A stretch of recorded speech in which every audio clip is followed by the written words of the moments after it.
Helen Yee here with Eyes on the Game, and I'm here at JacksonWink MMA being joined by Coach Brandon Gibson. So good to see you. You're training so many fighters right now, getting ready to train Carlos Condit. Can you kind of give us, an update on how he's looking?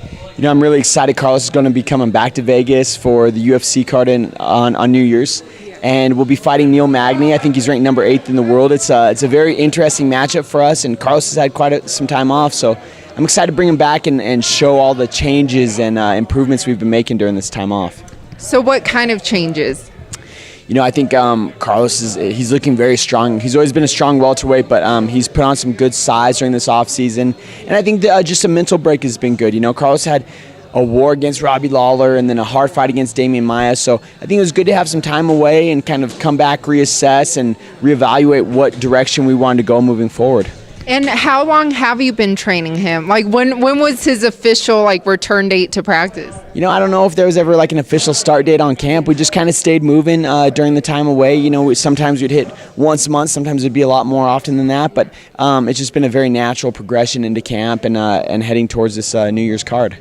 And I know Cub Swanson, he has a fight coming up against Brian Ortega. How is he looking in training? Oh, I love working with Cub. He's so creative, he's so dynamic, and Cub's one of those guys that really inspires me and motivates me as a coach. Ortega's a tough kid, he's durable. He's a momentum fighter. When he starts getting 1 or 2 shots landed, he'll really gain and become quite a force to be reckoned with, but I look forward to Cub imposing his will and his game plan and using his experience against this young up-and-comer.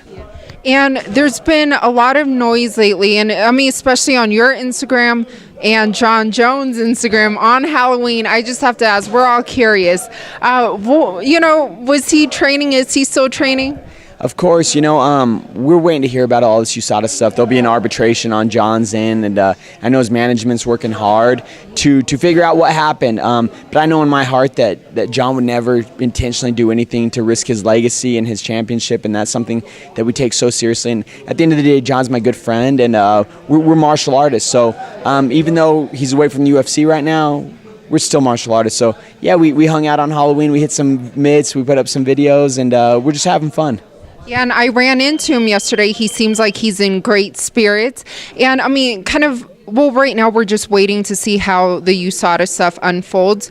But do you kind of foresee him, if he is suspended from the UFC, maybe fighting elsewhere for 1 or 2 fights? I'll leave that up to John and his management.